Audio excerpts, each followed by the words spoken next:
Breaking news Hyderabad software ఉద్యోగిని మోసగించిన కేసులో సంచలన విషయాలు వెలుగులోకి వచ్చాయి. ముందస్తు ప్రణాళికతోనే యువతిని మోసం చేశాడు నిందితుడు దేవనాయక్. అలాగే యువతికి తన స్నేహితురాలి భర్తగా నిందితుడు దేవనాయక్ పరిచయమయ్యాడు. ఆ పరిచయంతోనే యువతిని బ్లాక్మెయిల్ చేసి ఆమె నుంచి 2 కోట్ల రూపాయలను పైగా దోచేశాడు.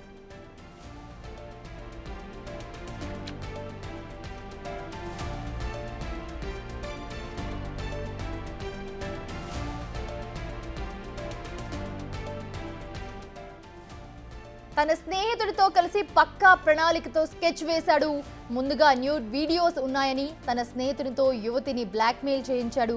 చాటింగ్ కాల్స్ ద్వారా ఆ స్నేహితుడు బెదిరింపులకు దిగాడు. దీంతో దేవనాయక్తో పరిచయం ఉన్న ఆ యువతి తనకు ఈ విషయంలో హెల్ప్ చేయాలని దేవనాయక్ను కోరింది. దీంతో సమస్య నుంచి బయటపడేస్తానంటూ పలు దఫాలుగా డబ్బులు కాజేశాడు దేవనాయక్.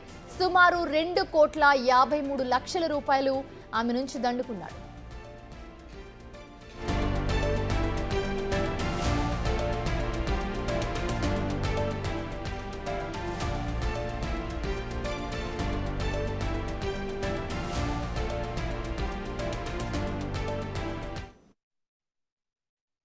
మోసగించిన కేసుకు సంబంధించి కొవ్వూరు డీఎస్పీ మాట్లాడుతున్నారు. ప్రస్తుతం లైవ్ లో చూద్దాం. ఇన్వెస్టిగేషన్ ఆఫీసర్ సిఐ గారు చేయాలి. సిఐ గారు ఫోన్ ట్రాకింగ్ అంతా తీసుకొని అతన్ని మొన్న మధ్యాహ్నం చిన్నకాకం దగ్గర అరెస్ట్ చేశారు. అరెస్ట్ చేసి ఎంఆర్ఓ గారి ద్వారా మధ్యవర్తులను అక్కడ విఆర్ఓ అని మిగతా విఏఓ వాళ్ళని ప్రొక్యూర్ చేసుకొని వాళ్ళ సమక్షంలో ఇతను డీటెయిల్ స్టేట్మెంట్ అదేవిధంగా వీడియో కూడా రికార్డింగ్ చేయించా ఇంటికి తీసుకెళ్లి ఇంటి దగ్గర అంతా వెరిఫై చేస్తే అతను చెప్పినట్లే ఇంట్లో 75 లక్షల క్యాష్, గోల్డ్, అదేవిధంగా కారు, బుల్లెట్ ఇవన్నీ ఉన్నాయి. వీటినన్నిటిని కూడా ప్లాటు అదంతా ఉంది. వీటన్నిటి కూడా ఎస్ఐ గారు మధ్యవర్తి సమక్షంలో సీజ్ చేశారు. సీజ్ చేసి నిన్న మధ్యాహ్నం ఇక్కడ కోర్టులో ప్రవేశపెట్టడం అయింది. కోర్టు వారు అతనికి జ్యుడిషియల్ రిమాండ్ విధించారు. ప్రజెంట్ జైల్లో ఉన్నాడు. ఈ సందర్భంగా ఏంటంటే యాక్చువల్ గా వాడి దగ్గర వీడియోలు వేరే అమ్మాయి ఇల్లీగల్ గా చేసిన ఇష్యూస్ మీద వీడియోలు ఏమి లేవు. హాస్టల్లో ఉన్నప్పుడు ఈ అమ్మాయి స్నానానికి వెళ్ళినప్పుడు ఎట్లాంటి ఫోటోలు ఏదో ఉన్నాయి, వీడియోలు ఉన్నాయని చెప్పి థ్రెట్ చేసి భయపెట్టి డబ్బులు లాగాడు.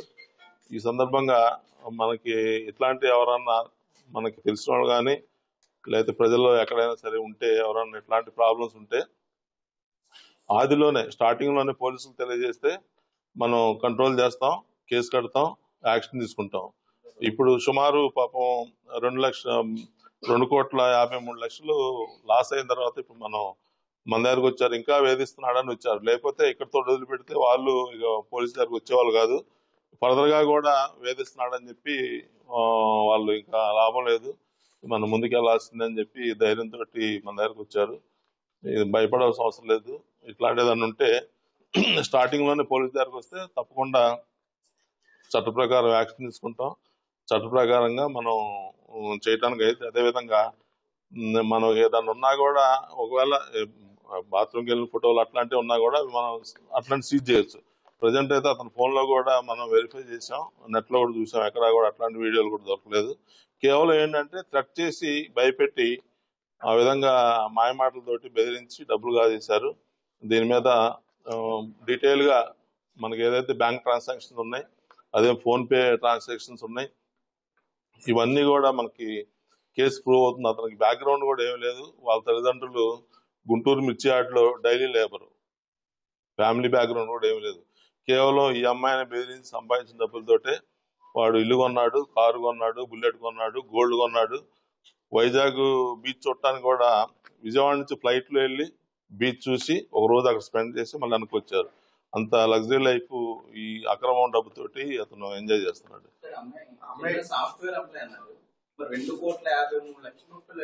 పాపం దప్పదప్పాలుగా వాళ్ళ ఇంట్లో ఉన్న డబ్బులు, వాళ్ళ పేరెంట్స్ దగ్గర ఉన్న డబ్బులు, తర్వాత వాళ్ళు అప్పు చేసి అదేవిధంగా వాళ్ళ ఇల్లు కూడా తాకట్టు పెట్టి దప్పదప్పాలుగా ఈ డబ్బులంతా ట్రాన్స్ఫర్ చేశారు. ప్రతి అమౌంట్ కూడా ప్రతి రూపాయికి కూడా మనకి రికార్డ్ ప్రూఫ్ ఉంది. ఇది వాడికి డైరెక్ట్ గా వాడి అకౌంట్ లోకి వెళ్ళి మళ్ళీ వేరే వాళ్ళ అకౌంట్ లో కూడా కాదు. అంతా కూడా ప్రూఫ్ ఉంది. ఇక్కడ ఎవరైతే అప్పులు ఇచ్చారో వాళ్ళు కూడా మనం ఎగ్జామ్ చేసాం, వాళ్ళు కూడా మా దగ్గర తీసుకోవడం కరెక్టే అని చెప్తున్నారు. అది వీళ్ళు సొంత డబ్బు కొంత ఉన్నాయి, అప్పులు చేసి ఇల్లు తాకట్టు పెట్టి కూడా కొంత అమౌంట్ రిజిస్ట్రేషన్ చేశారు. అమ్మాయి ఇంట్లో చెప్పింది ఇలా ఉందని తల్లిదండ్రులే భయపడిపోయి, తల్లిదండ్రులు వాళ్ళ బ్రదర్ ఒక అతను ఉన్నాడు, అతను అందరు కలిసి ఇంకా ఆడపిల్ల కదా, పెళ్లి కాని పిల్ల మనకెందుకని చెప్పి భయపడిపోయి, అది ఒకవేళ వాళ్ళు ఒక థ్రెట్లోకి వెళ్ళిపోయారు. నిజమై ఉండొచ్చు, జీవితం నాశనం అయిపోతుంది, చిన్న చిన్న వయసు, పెళ్లి కాదేమో, మనం రోడ్డు పాలు అవుతామేమో, 10 మంది అలరవుతామని చెప్పి భయపడిపోయి పేమెంట్ అంతా చేశారు. నడవలండి లోకల్, విక్టిమ్ పేరు చెప్పకూడదులేండి.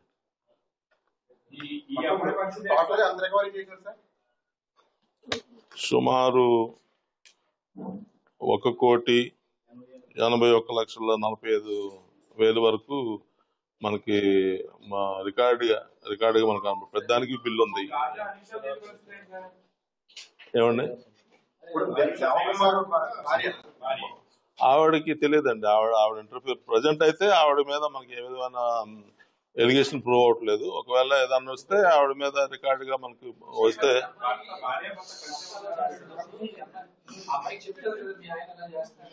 వాడు బయట రియల్ ఎస్టేట్ చేస్తున్నాను, ఆ విధంగా డబ్బులు సంపాదిస్తున్నాను అని చెప్తున్నాడు.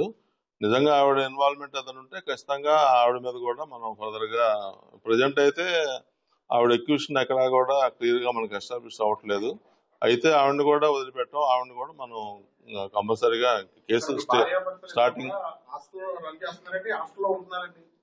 అంతకుముందు వీళ్ళు హాస్టల్లో ఉండేవాళ్ళు హైదరాబాద్, ఇక్కడ హాస్టల్లో కూడా పెడతానని, అలాగే కూడా బిజినెస్ పెడదామని కూడా వీళ్ళకి అమ్మాయిని నమ్మించి కూడా కొంత డబ్బు తీసుకుందని చెప్పి అంటున్నారు. అది కూడా వెరిఫై చేయాలి. అదే విధంగా 21లో అండి, 2021 నుంచి 25 జనవరి వరకు కూడా, మొన్న రీసెంట్ గా జనవరి వరకు కూడా కంటిన్యూషన్ అఫెన్స్ ఇది. అది కాక మళ్ళీ అప్పటి నుంచి 14 లక్షలు అడిగితే ఇంకా వాళ్ళు అప్పుడు బయటపడ్డారు. వాళ్ళ ముందే పోలీసుని అప్రోచ్ అయ్యి ఉంటే ఇంతవరకు నష్టం జరిగి ఉండేది కాదు. సార్ ఇప్పుడు ఇన్సిడెంట్ అంతా కూడా హైదరాబాద్ యూరిడిక్షన్ అనుకోవచ్చు సార్? మన దగ్గర నుంచే, అంటే హైదరాబాద్ లో వాళ్ళు ఉండే అమ్మాయి వచ్చేసింది, ఇక్కడికి వచ్చేసిన పేమెంట్ అంతా ఇక్కడ నుంచే జరిగినాయి. మరి ఆ అమ్మాయి దగ్గర, ఆ అమ్మాయి కూడా చిన్న ఎంప్లాయ్, ఆవిడకి ఏమిస్తారు 20,000 15,000 మధ్యలో శాలరీ ఉంటుంది.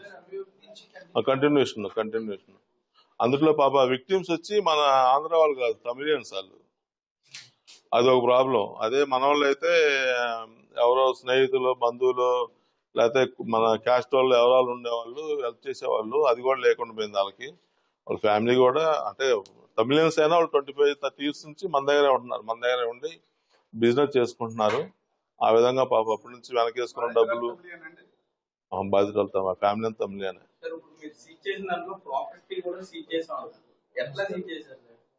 అదే చెప్పాను, ఎంఆర్ఓ గారి ద్వారా మనం లెటర్ ఇచ్చి మధ్యవర్తులని అక్కడే తీసుకొని, అక్కడ అవుట్సైడ్స్ తీసుకొని, అవుట్సైడ్స్ నేను ప్రొసీడింగ్స్ ఇచ్చాను అవుట్సైడ్స్ కి.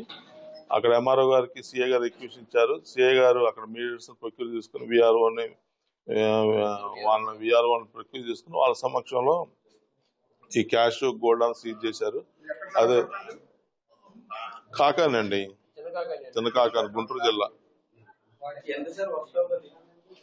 మొత్తం వచ్చి 1,40 lakhs వరకు ఉంటుంది.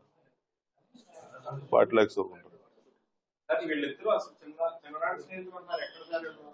చిన్ననాటి స్నేహితులు ఏం కదండి. ఈ అమ్మాయికి కాజా అనుష ఉంది కదా, ఆమె గతంలో ఒకసారి వాళ్ళ మామయ్య వాళ్ళ ఇంటికి నిడదవోలో ఉన్నప్పుడు ఇక్కడికి వచ్చిందంట.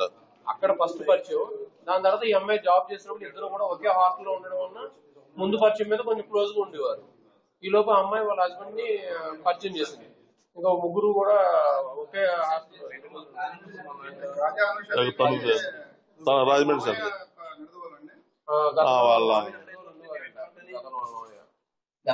అమ్మాయి కూడా బ్రాహ్మణు. ఏమంటారు? ఇప్పుడు ఈ నెల్లూరు అమ్మాయి ఎన్నాళ్ళుగా 21 లో అదే వైఫ్ కలిసి చదువుకోవట్లేదు. ఇప్పుడు నాయక్ వైఫ్ ఉంది కదా, నాయక్ వైఫ్ ఇక్కడ నిడదవోలు వాళ్ళ మామయ్య దగ్గరికి వచ్చినప్పుడు ఈ అమ్మాయి మన విక్టిమ్ పరిచయం. అలా వాళ్ళకి పరిచయం ఉంది. ఆ పరిచయం తోటి హైదరాబాద్ వెళ్ళిన తర్వాత కూడా ఇంకా మధ్యలో ఒకసారి పరిచయం అయితే ఫోన్లో ఎక్స్చేంజ్ చేసుకోవటం, మనం వాట్సాప్ కాల్స్ అవి చేసుకోవడం, మెసేజ్ పెట్టుకుంటాం కదా, అలా కంటిన్యూ అవుతుంది ఆ స్నేహం. హైదరాబాద్ వెళ్ళిన తర్వాత అదే స్నేహంతో ఇంకా కలిసినప్పుడు ఈ చిన్నగా భర్తను పరిచయం చేసింది. వాడు అమ్మాయిని ట్రాప్ చేసి, ట్రాప్ అంటే మానసికంగా నీకు హాస్టల్లో ఉన్నప్పుడు ఫోటోలు ఉన్నాయి, వీడియోలు ఉన్నాయి అని చెప్పి బెదిరించి అమ్మాయిని ప్రలోభ పెట్టి అవన్నీ కూడా ఈ పని చేశాడు వాడు. హాస్టల్లో ఏం చెప్పాడు నీకు? హాస్టల్ వాడు ఏదో సీక్రెట్ వీడియోలు అవి పెట్టి ఎవరి ద్వారా యాక్చువల్ లేవు, ఉన్నాయని థ్రెట్ చేశాడు అంతే. ఆడోళ్ళు కదా భయపడిపోయి ఒకసారి కంటిన్యూషన్ అఫెన్స్ కదా.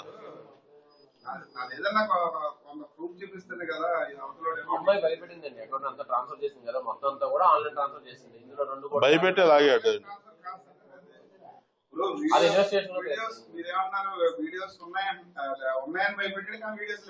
లేవు లేవు లేవు అమ్మాయికి. మరి వాళ్ళు మనిషి బలహీనత, మనం ఏం చెప్తాం?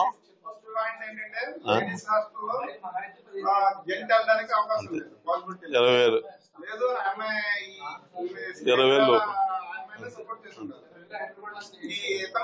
అదే హాస్టల్లో ఉండేవాళ్ళు పాపం. ఇక్కడికి వచ్చిన తర్వాత ఇంకా వాళ్ళ పేరెంట్స్ కి చెప్పి పేరెంట్స్ ద్వారా సత్యనారాయణ గారు ఏంటంటారు? చెప్పండి సత్యనారాయణ గారు. ఇతను లేడీస్ హాస్టల్కి వెళ్ళడానికి ఆస్కారం లేదు.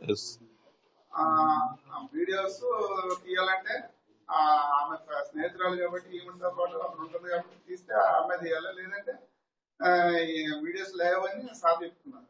వీడియోస్ అయితే లేవులేండి.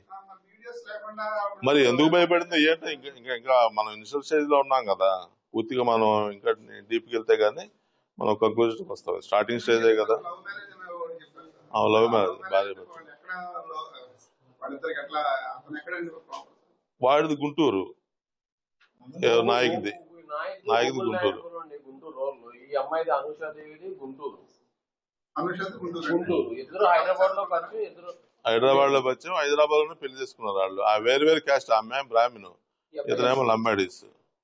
వాళ్ళకి పేరెంట్స్ కి బ్రాహ్మణ్స్ వాళ్ళు కూడా ఇంటికి రానివ్వట్లేదు, వాళ్ళు రావటం పోవటం కూడా లేదు. ఇప్పుడు ఈ అమ్మాయిని ఫస్ట్ ఇనిషియల్ గా న్యూడ్ వీడియోస్ ఉన్నాయని చెప్పి వేరే అంటే వేరే వాళ్ళు కాల్ చేసినట్టు ఈ అబ్బాయి ఫోన్ చేసి న్యూడ్ వీడియోస్ ఉన్నాయని చెప్తే ఈ అమ్మాయి వెనకే చెప్పింది, నాకు ఎలాగో ఎవరో బెదిరిస్తున్నారు, న్యూడ్ వీడియోస్ ఉన్నాయి, ఫొటోస్ ఉన్నాయనంటే వీడు అటెంప్ట్ చేసింది వీడే. కానీ ఈ అమ్మాయికి వేరే వాళ్ళు చేసినట్టు నమ్మించి నేను దాంట్లో ఈ అమ్మాయికి నేను హెల్ప్ చేస్తున్నానని చెప్పి ఫస్ట్ డబ్బులు తీసుకున్నాడు. అట్లాగే ఈ అబ్బాయిని నమ్మడం వల్ల ఇంకా రకరకాలుగా జాబ్ ఇప్పిస్తానని సార్ అంతా చెప్పినట్టు బిజినెస్ పెట్టిద్దామని చెప్పి ఇంకా వాళ్ళు అలా నమ్మించి దబ్బదబాలుగా డబ్బులు తీసుకున్నాడు. అనేది వాడు ₹1,00,000 5 సంవత్సరాల నుంచి ట్రాన్సాక్షన్ ఇచ్చేస్తాను. పేరెంట్ అయినా వితౌట్ ఏమీ లేకుండా చేయదు కదా సార్. అది మనం ఏం చేస్తాం, వాళ్ళైతే చేశారు. అది మన స్టార్టింగ్ స్టేజ్ లో సత్యనారాయణ గారు మీకు ఇంకా డీటెయిల్ గా 2 రోజుల పైన చెప్తాం. వాడిని కస్టడీ తీసుకుంటున్నాం. ఇప్పుడు కస్టడీ పిటిషన్ వేసాం. కస్టడీకి వచ్చిన తర్వాత మీకు ఇంకా ఇంకా ఇంకా ఉన్నాయో వాడి వైఫ్ పాత్ర ఏంటి, నిజంగా వీడియోలు ఉన్నాయా, ఎక్కడన్నా వేరే చోట ఏమైనా పెట్టాడా ఏంటి, అవి కూడా మనం వెరిఫై చేయాలి. మనకి చూడాలి అంటే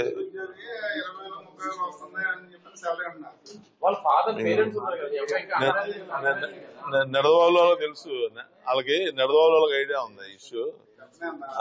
ఓకే, చాలా కాలం ప్రెస్ మీట్ పెట్టి శశాంక్ గారిని అడగనండి మన నెడదవాళ్ళ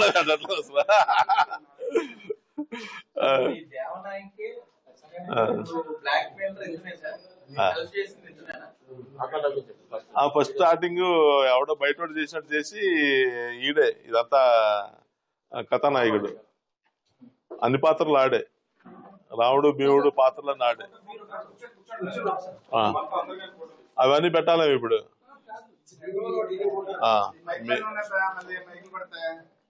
బైకులాంటి ఎడిట్ చేస్తారులేండి, భలే వాళ్ళు టెక్నాలజీ పెరిగితే.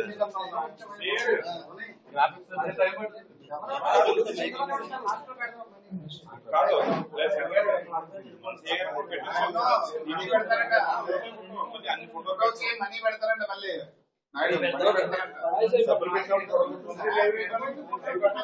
అందరూ ఒక మాట మాట్లాడకండి.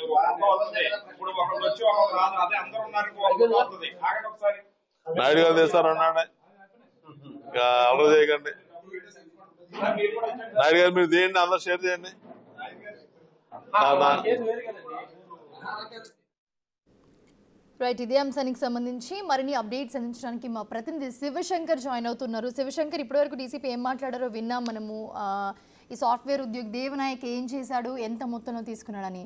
సో అసలు ఒకసారి ఎక్స్ప్లెయిన్ చేస్తారా ఏం జరిగిందో స్టార్టింగ్ నుంచి? మౌనిష్ చూసుకున్నట్లయితే సాఫ్ట్వేర్ ఉద్యోగిని కేసులో, సాఫ్ట్వేర్ ఉద్యోగిని మోసగించిన కేసులో అయితే అనేక ట్విస్టులు అయితే ఉన్నాయని చెప్పుకోవాలి. ఎందుకంటే సంచలన నిజాలు కూడా వెల్లడించారు డిఎస్పీ అయితే. అయితే చూసుకున్నట్లయితే ఫస్ట్ నుంచి కూడా ఈమె కేసులో అనేక ట్విస్టులు ఉన్నాయి. ఈ నేపథ్యంలో చూసుకున్నట్లయితే స్నేహితురాలి భర్తగా పరిచయమైన దేవనాయక్ చేతిలో అయితే తీవ్రంగా మోసపోయింది యువతి. అసలు వద్ద ఎటువంటి ఆధారాలు లేకుండా కూడా చాలా తెలివిగా ఒక పన్నాగం పని అయితే యువతిని మోసం చేశాడు. అంటే స్నేహితురాలి భర్తగా పరిచయం అయ్యాడు కాబట్టి తన పూర్తిగా నమ్మింది. అయితే ఒక అపరిచితుడిగా తనకి కాల్ చేసి తన ఫోన్లో ఉన్న డేటా ద్వారా అంతా కూడా సమాచారాన్ని అంతా కూడా ముందుగానే సేకరించుకుని దాన్ని బట్టి అయితే తన అపరిచితుడిగా అయితే వేరే నెంబర్ నుంచి కాల్ చేసి తానే ఒక అపరిచితుడిగా మాట్లాడి నీ అశ్లీల వీడియోలు ఉన్నాయి అంటూ కూడా ఆమెని బ్లాక్మెయిల్ చేయడం మొదలుపెట్టారు. అదే నేపథ్యంలో చూసుకున్నట్లయితే పూర్తిగా ఆమెకు సంబంధించి ఏదైతే వీడియోస్ ఉన్నాయో అవన్నీ కూడా ఏదైతే న్యూడ్ వీడియోస్ ఉన్నాయి అని కూడా ఏదైతే అవన్నీ కూడా గుంటూరు బాయ్స్ హాస్టల్కి సంబంధించిన వారి దగ్గర ఉన్నాయి. వారితో మాట్లాడి సెటిల్ చేస్తానంటూ కూడా అనేక లక్షల రూపాయల నుంచి కోట్ల వరకు కూడా ఈ దందా కొనసాగిందని చెప్పుకోవాలి. అయితే పూర్తిగా చూసుకున్నట్లయితే ఏవైతే సాఫ్ట్వేర్ ఉద్యోగం ఉందో ఆమె కుటుంబ సభ్యులకు కూడా మాట్లాడి తానే ఉండి మొత్తం సెటిల్ చేస్తున్నట్లుగా కవరింగ్ ఇచ్చి ఈ డబ్బునంతా తను దోచుకున్నాడు. అదే ఏదైతే ఈ వీడియో సంబంధించిన సెటిల్మెంట్కి వెళ్ళినప్పుడు తనకి దెబ్బలు తగిలాయి, స్పెయిన్కి తగిలి స్పెయిన్ అంతా కూడా చచ్చిపడిపోయింది, నడుము అంతా కూడా చచ్చిపడిపోయింది. తన హాస్పిటల్కి ఖర్చులు కావాలంటూ కూడా కొంత అమౌంట్, అదేవిధంగా ఒక బాయ్స్ హాస్టల్ని మనం నిర్వహిద్దామంటూ అక్కడ ఒక బిజినెస్ పెట్టి దానంతా కూడా చూసుకుందాం అంటూ కూడా నమ్మబలికి ఒక 40 లక్షలు ఇలా అనేక రూపాయలు అనేక దఫాలుగా కూడా అయితే అమ్మ వద్ద నుంచి కూడా ఆ యువతి వద్ద నుంచి పూర్తిగా అయితే డబ్బును గుంజిన పరిస్థితిలో మనం చూస్తున్నాం. అయితే చాలా తెలివిగా అంటే తాను కాదు అన్నట్టుగా తానే రెండు రోల్స్ ని కూడా ప్లే చేసి అపరిచితుడిగా కూడా తానే మాట్లాడుతూ తనకి హెల్ప్ చేస్తున్నట్లుగా కూడా కవరింగ్ ఇచ్చి పూర్తిగా అయితే అమ్మ వద్ద నుంచి కూడా పూర్తిగా 2,50,00,000 వరకు కూడా పూర్తిగా అమౌంట్ అంతా కూడా ఇప్పటి వరకు కలెక్ట్ చేసినట్టుగా తెలుస్తుంది. అయితే కొన్నిసార్లు యువతికి సంబంధించిన పట్టణ నిడదవోలు కూడా వచ్చి డబ్బులు తీసుకున్నట్లుగా కూడా పోలీసుల కథనం ఉంది. అయితే కొన్నిసార్లు అమ్మ ఎవరైతే యువతి ఉందో ఆ యువతి గుంటూరు వెళ్ళి గుంటూరుకి ఎవరైతే నిందితుడు దేవనాయక్ ఉన్నాడో దేవనాయక్ది గుంటూరు, అతనికి పేరెంట్స్ అందరూ కూడా డైలీ లేబర్. సో 2021 నుంచి 2025 జనవరి వరకు కూడా అమ్మ వద్ద నుంచి ఆ యువతి వద్ద నుంచి డబ్బు గుంజుతూనే ఉన్నాడంటూ కూడా పోలీసులు చెప్తున్నారు. అయితే అనేక దఫాలుగా డైరెక్ట్ గా అకౌంట్ ట్రాన్సాక్షన్ జరగడం తోటి పూర్తిగా ఆధారాలన్నీ కూడా పోలీసులు సేకరించారు. అయితే దేవనాయక్ వద్ద నుంచి సుమారుగా 70 లక్షల రూపాయల క్యాష్ ని, అదే విధంగా చూసుకున్నట్లయితే బంగారాన్ని, ఒక బుల్లెట్ ని, ఒక కార్ ని, ఇదంతా కూడా ఏదైతే సాఫ్ట్వేర్ యువత వద్ద నుంచి తీసుకున్న డబ్బుతోటే కొన్నట్లుగా కూడా పోలీసులు ధృవీకరించారు. ఒక సైట్ ను కూడా కొన్నట్టుగా కూడా చెప్తున్నారు. పూర్తిగా 1,81,00,000 వరకు కూడా రికవరీ జరిగిందంటే చూడొచ్చు మనం ఏ స్థాయిలో దేవనాయక్ ఈ యువతని మోసం చేసాడో చూడొచ్చు క్లియర్ గా.